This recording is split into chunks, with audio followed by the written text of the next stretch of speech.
தீபிகா வணக்கம். தமிழக வெற்றி கழகத்தினுடைய தலைவர் விஜய் தன்னுடைய முதல் அரசியல் பிரச்சார பயணத்தை திருச்சியில் தொடங்கியிருக்கிறார். ஆனால் எதிர்பார்த்ததை விட மக்கள் கூட்டம் அதிகமாக இருக்கக்கூடிய காரணத்தால் அவர் திட்டமிட்டபடி அவருடைய அந்த உரை என்பது நடைபெறக்கூடிய நிலையில் அது தாமதம் ஏற்பட்டிருப்பதை நாம் தொடர்ந்து பார்த்து வருகின்றோம். ஏனென்றால் விமான நிலையத்திலிருந்து மரக்கடை செல்ல 5 கிலோமீட்டர் தூரம் தான். ஆனால் அந்த 5 கிலோமீட்டர் தூரம் கூட இன்ச் பை இன்ச் என்று சொல்லக்கூடிய அளவுக்கு மிக மெதுவாக அவருடைய பிரச்சார அந்த பேருந்து என்பது ஊர்ந்து வருகின்றது. மக்கள் கூட்டம் என்பது அதிகரித்து வரக்கூடிய காரணத்தால் திட்டமிட்டபடி அவர் அந்த உரிய நேரத்தில் அவருடைய உரை என்பது தொடங்குவதில் தாமதம் ஏற்பட்டிருக்கிறது. இன்னும் அதற்கு சிறிது நேரம் கூட ஆகலாம் என்று எதிர்பார்க்கப்படுகிறது. என்றால் இன்று ஒரே நாளில் திருச்சி மட்டுமல்ல இல்லாமல் பல மாவட்டங்களுக்கு சென்று பிரச்சார பயணம் மேற்கொண்டு அங்கு உரையாற்றுவதற்கான திட்டமிடல் ஏற்கனவே வகுக்கப்பட்டிருந்தது. ஒவ்வொரு வாரமும் சனிக்கிழமை அவருடைய பிரச்சார பயணம் இருக்கக்கூடிய வகையில் ஏற்கனவே திட்டமிடல் அமைக்கப்பட்டு அதற்கான பணிகளும் மேற்கொள்ளப்பட்டு வருகின்றது. அதனுடைய முதற்கட்டமாக திருச்சியில் விஜயனுடைய பிரச்சார பயணம் 2026 சட்டமன்ற தேர்தலில் வெற்றி வாகை சூடுவோம் என்ற இலக்கை நோக்கி அவருடைய பிரச்சார பயணம் என்பது தொடங்கி இருக்கிறது. வழிநெடுங்கிலும் ஆயிரக்கணக்கான தொண்டர்கள், இருசக்கர வாகனங்கள், பொதுமக்கள் கூடக்கூடிய நிலையில் அவர் செல்லக்கூடிய அந்த பேருந்து என்பது மெதுவாக ஊர்ந்து செல்கின்றது. இதனால் திருச்சியில் போக்குவரத்து நெரிசல் என்பது கடுமையாக போக்குவரத்து நெரிசல் ஏற்பட்டு பயணிகளும் பாதிப்படைந்திருக்கிறார்கள். என்றால் ஏற்கனவே தமிழக வெற்றி கழகத்தை பொறுத்தவரையிலும் 1967 மற்றும் 77 ஏற்பட்ட மாற்றம் 2026 சட்டமன்ற தேர்தல் ஏற்படும். அந்த மாற்றத்தை விஜய் ஏற்படுத்துவார் என்றும் 2026 சட்டமன்ற தேர்தலில் தமிழக வெற்றி கழகம் வெற்றி வாகை சூடும் என்று தமிழக வெற்றி கழகத்தினர் தொடர்ந்து சூளுரைத்து வருகிறார்கள்.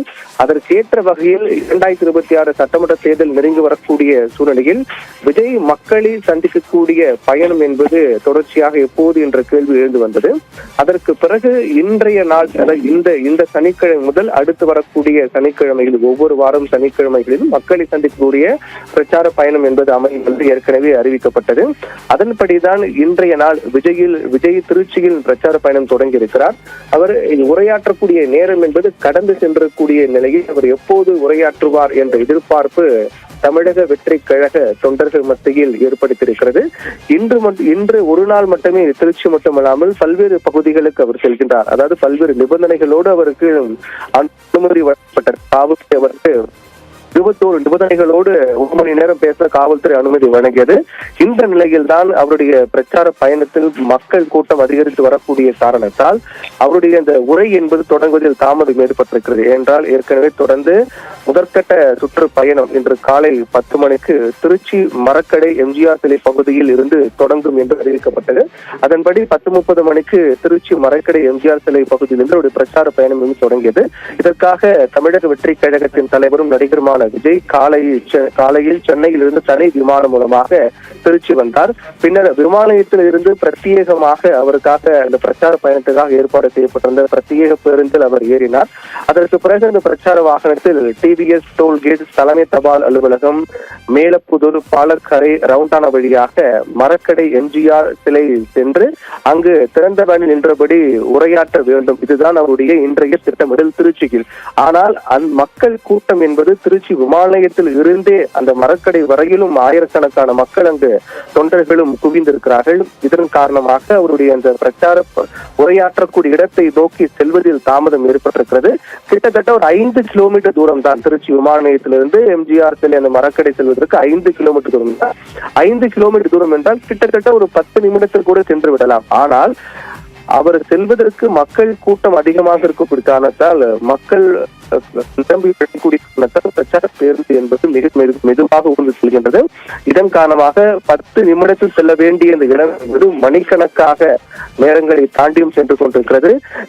இது மட்டுமல்லாமல் ஏற்கனவே இன்று மாலைக்குள் சென்னையிலிருந்து திருச்சி கொண்டு வரப்பட்ட இந்த பிரச்சார பயண பேருந்து என்பது காந்தி மார்க்கெட் தஞ்சாவூர் ரோடு வழியாக பால்பண்ணை சென்று அதற்கு பிறகு சிதம்பரம் பைபாஸ் வழியாக அரியலூர் புறப்பட்டு செல்கிறது.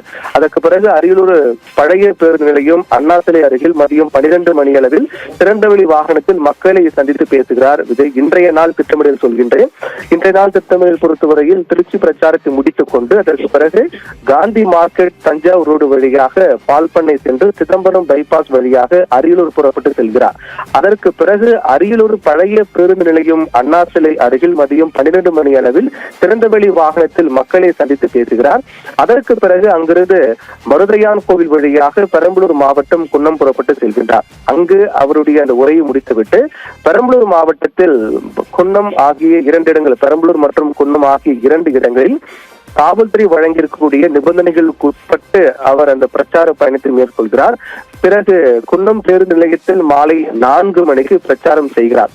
அதற்கு பிறகு பேரளி வழியாக பெரம்பலூர் 4 ரோடு பாலக்கரை தங்குப்பேட்டை வழியாக மேற்கு வானொலி திடல் செல்கிறார். அங்கு மாலை 5 மணிக்கு பிரச்சாரம் மேற்கொள்கிறார். இதுதான் இன்றைய நாள் விஜயுடைய பிரச்சாரம் திட்டம். ஆனால் தற்போது இருக்கக்கூடிய இந்த நிலவரத்தை பார்க்கும்போது மாலை 5 மணிக்கான இன்றைய நாளுடைய கடைசி பிரச்சாரம் இருக்கிறது. ஆனால் தற்போது மக்கள் கூட்டம் என்பது அதிகரித்து வரக்கூடிய காரணத்தால் திட்டமிட்டபடி திருச்சியிலே இன்னும் அவர் உரையாற்ற தொடங்கவில்லை. இதன் காரணமாக அடுத்தடுத்த இடங்களுக்கு அவர் செல்வதில் மிகப்பெரிய தாமதம் ஏற்படும் என்றும் எதிர்பார்க்கப்படுவது. மக்கள் எதிர்பார்த்ததை விட அதிக அளவு வரக்கூடிய காரணத்தால் ஒட்டுமொத்தமாக அவருடைய இன்றைய திட்டமிடலில் பெரிய அளவில் மாற்றம் இருக்கும் என்றும் எதிர்பார்க்கப்படுது. ஒருவேளை மாலை 5 மணிக்குள்ளாக அவருடைய இன்றைய நாள் திட்டமிடல் பிரச்சாரம் என்பது முடிவடையாமல் போனால் இன்றைய நாள் திட்டமிடல் வேறு மாற்றம் இருக்குமா என்றும் எதிர்பார்க்கப்படுகிறது. என்ற காவல்துறையை பொறுத்தவரையில் 21 நிபந்தனைகளோடு அவருக்கு அனுமதி வழங்கப்பட்டது. அந்த நிபந்தனைகள் மீறக்கூடிய நிலை ஏற்பட்டால் உடனடியாக சட்டம் ஒழுங்கு பாதிக்கக்கூடிய நிலை ஏற்பட்டு ஏதேனும் விஜயுடைய பிரச்சாரத்துக்கு எதிராக நடவடிக்கை எடுப்பதற்கான சூழல் ஏற்பட்டுவிடும். அதன் காரணமாக இன்று மாலை 5 மணிக்குள்ளாக அவருடைய இன்றைய சனிக்கிழமை பிரச்சாரம் என்பது முடிவடை இருக்கக்கூடிய சூழ்நிலையில் அது சரியாக திட்டமிட்டபடி நடைபெறுமா என்றுதான் தற்போது பிரதானமாக எழக்கூடிய கேள்வியாக இருக்கிறது. ஒருவேளை இன்றைய நாள் திட்டமிட்டபடி பிரச்சாரம் என்பது நடைபெற முடியாத சூழல் ஏற்பட்டால் அடுத்த சனிக்கிழமையில் வேறு ஏதேனும் கூடுதலாக தள்ளி வைப்பதற்கான கூடுதல் இடங்கள் ஒதுக்கப்படுவதற்கான வாய்ப்பு இருக்கும் என்றெல்லாம் கூட எதிர்பார்க்கப்படுகிறது. 5 மணிக்குள்ளாக இன்றைய நாள் பிரச்சாரம் முடிக்க வேண்டும். ஆனால் திருச்சி விமான நிலையத்திலிருந்து மரக்கட்டை செல்வதற்கு 5 கிலோமீட்டர் தூரம் தான். அந்த இடத்திற்கு செல்வதற்கு கூட இன்னும் காலதாமதம் ஏற்பட்டிருக்கிறது. அந்த அளவுக்கு மக்கள் கூட்டம் என்பது நெடுங்கிலும் விஜயை பார்ப்பதற்காக சூழ்ந்திருக்கிறார்கள். பல்வேறு இடங்களில் வாகனத்தை இந்த பேருந்து இடைமறித்து அவரை வெளியே வர வேண்டும், பார்க்க வேண்டும் என்றெல்லாம் கோஷம் எழுப்பி வருகிறார்கள். அதன் காரணமாக விஜயனுடைய பிரச்சார பேருந்து என்பது மெதுவாக ஊர்ந்து ஏற்கனவே தொடர்ந்து விஜய் பொறுத்தவரையில் 2026 சட்டமன்ற தேர்தல் தான் எங்கள் இலக்கு என்றும் அதற்காக தீவிரமாக தமிழக வெற்றி கழகத்தை பொறுத்தவரையில் களப்பணி ஆற்றும் என்றெல்லாம் சொல்லி அதற்கேற்ற வகையில் தமிழக வெற்றி கழகத்தை பொறுத்தவரையில் விஜய் எப்போது மக்களை சந்திப்பார் என்ற கேள்வியெல்லாம் தொடர்ந்து எழுந்தது. அதற்கு விடை கொடுக்கக்கூடிய வகையில் இன்றைய பிரச்சாரம் என்பது அமையும் என்று தெரிவிக்கப்பட்டிருக்கிறது. என்றால்